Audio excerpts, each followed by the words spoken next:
Hello ladies and gentlemen, and welcome to another episode of Easy Tiki Drinks. I'm Andy, and today on the channel I'm going to be showing you how to make an original cocktail of mine that's probably the most requested at the bar that I work at. Today, we're going to be making a cocktail known as the Flying Dutchman. So, let's do this.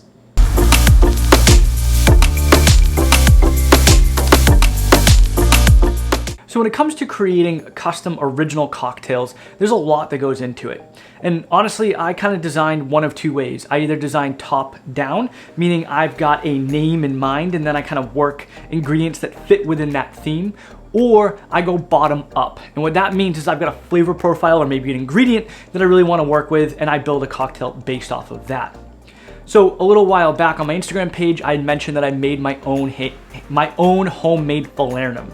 Now, I've got the John D. Taylor stuff, but I wanted to see what it would be like to make my own Falernum, something with a little bit more kick to it. So I made my own. So then I said, well, what about a cocktail that showcases this?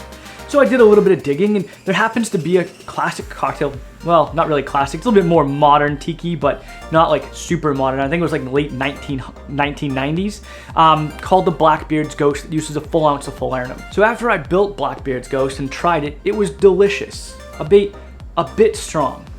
So while at work one day, I kind of tinkered around with the ingredients to make my own original cocktail that would also showcase Falernum, just in a different way. And if you stick around to the end, I'll talk a little bit more about that, where the name came from for this cocktail, and where the inspiration for the actual ingredients came from. But anyway, before I continue, let's see what we're gonna need to make the Flying Dutchman.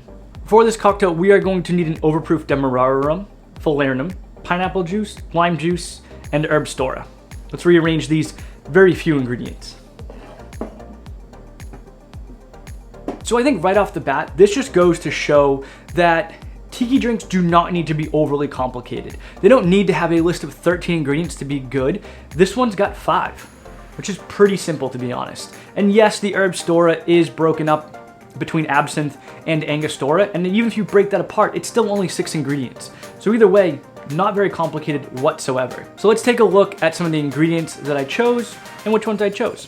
So for my Overproof Demerara Rum, I'm using Plantation OFTD. It is a triple island blend that brings a bit of kind of roasted burnt caramel flavor from the Demerara rum, as well as that Jamaican funk. It is a delicious overproof heavy rum.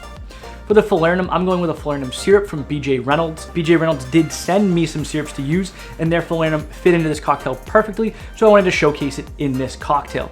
Which, by the way, if you do want to purchase your own Reynolds syrups, I do have an affiliate link in the description below, which if you purchase through there, I do get a little bit of a commission, which helps the channel out, so I'd really appreciate it. Pineapple juice and lime juice are fresh squeezed, and then the Herbstura is a 1-to-1 ratio of Angostura and absinthe. So let's build this cocktail, we'll talk about it, and yeah, get on with the show. Anyway, we're gonna need 2 dashes or 20 drops of Herbstura.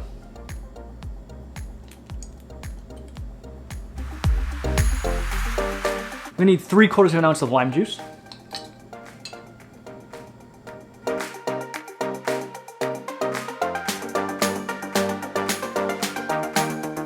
One ounce of pineapple juice.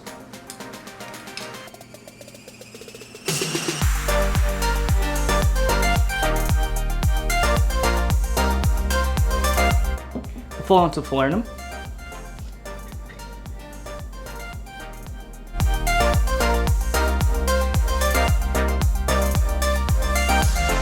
And then 2 ounces of our Plantation OFTD.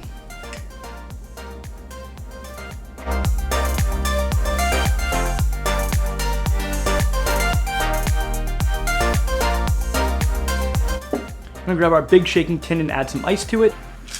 Then we're just gonna take our cocktail, pour it in, give a nice little whack, and then whip shake. This time I'm gonna go a little bit longer. We're gonna go 8 to 10 seconds because of that pineapple juice. It'll create a nice little froth on there.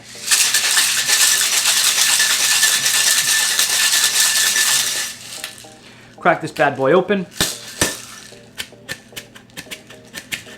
Maybe, there we go. We're gonna grab our glassware. For this glass, I'm gonna recommend a footed Pilsner. Now, if you don't have a footed Pilsner, then a Collins glass would do just fine. Pour our cocktail in.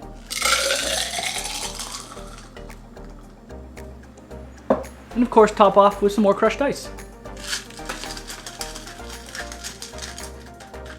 All right, for a garnish, we're gonna go with some pineapple fronds.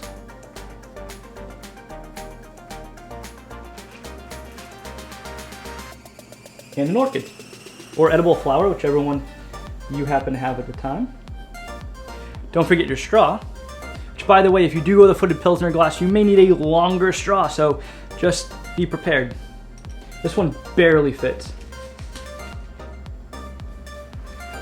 So Andrew from Surfside Sips, if you're watching this, I do need a longer straw. Let's talk. Anyway, there you have it, my Flying Dutchman. Let's give it a try.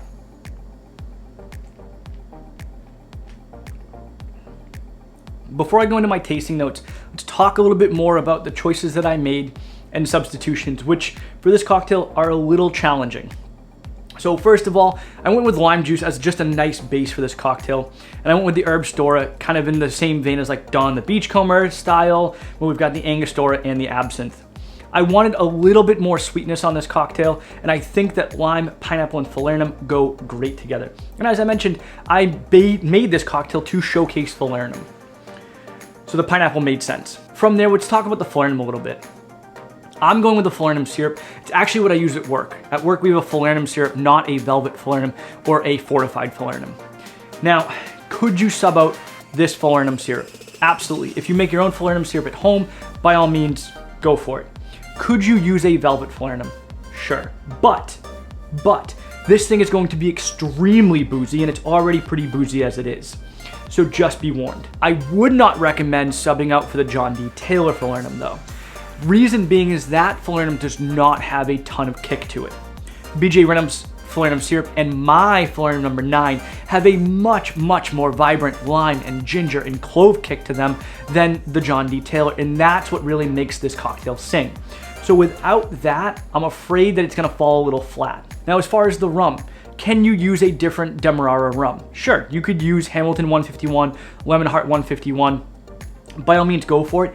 But again, this thing is going to up the alcohol level in this thing, making it even boozier. And I feel like it's gonna be a little bit more one-dimensional. Because the OFTD is a 3-island blend, it brings multiple different aspects from each of those different islands. As I mentioned before, that Jamaican rum is adding that nice funk that's complemented by the pineapple juice and the falernum. That Demerara rum is adding a wonderful burnt sugar back note that really is complemented by the Angostura in that Herbstura. You could use a Hamilton 151, absolutely, but you're gonna be missing that fruit salad funk from the Jamaican that really helps balance out this cocktail. So while I never ever try to create cocktails that you guys cannot replicate at home, this one I understand would be maybe for some people a little bit more on the challenging side. But I tried to use ingredients that are commonly available. BJ Reynolds syrups are purchasable online through Amazon or through my affiliate link in the description below. Super easy. Plantation is pretty much everywhere, just about. Now, yes, there are some of you that may not be able to get it, and I apologize, and you can make a substitution. And if you need help with that, reach out to me over on Instagram, shoot me a DM. I'll be more than happy to take a look at what you have in stock and make some recommendations. So what does this cocktail taste like? Honestly, and it's funny because the people at the bar that order this, right, when I go through some originals that I have, everyone kind of says the same thing about this. It is very much in the vein of a zombie, but a little bit more tropical. Where the zombie can kind of punch you in the face and is very rum forward and very boozy. This is a little bit more well balanced, but you still got those spice notes from the falernum and the Herbstura, and it is still boozy enough that you know there's rum in this cocktail. It is tart, it is sweet, it is spicy, it is everything that I love about Tiki. Honestly, out of all the cocktails that I've created, this is one of my favorites, simply because of the flavor profile and how easy it is to make. Well, that's it for today's episode, guys. Thank you so much for watching, and I really hope you enjoyed it. If you did, please make sure to give it a thumbs up, subscribe, click that little notification bell, follow me over on Instagram and TikTok at EasyTikiDrinks. By the way, I've been a little quiet on TikTok, but that should be changing soon. I should be putting more videos out there. We should be doing shorts on YouTube again. And then I've actually been posting a ton of other original cocktails over on Instagram that I just haven't had time to film, but I really just want to get out there. So while these episodes are great and I go into a lot of depth as to where cocktails came from, whether it's a classic or a modern or my originals, the ones over on Instagram are just like hasty me putting these out. Go try them, see if you like them. Anyway, thanks so much for watching, and until next time, guys, take it easy.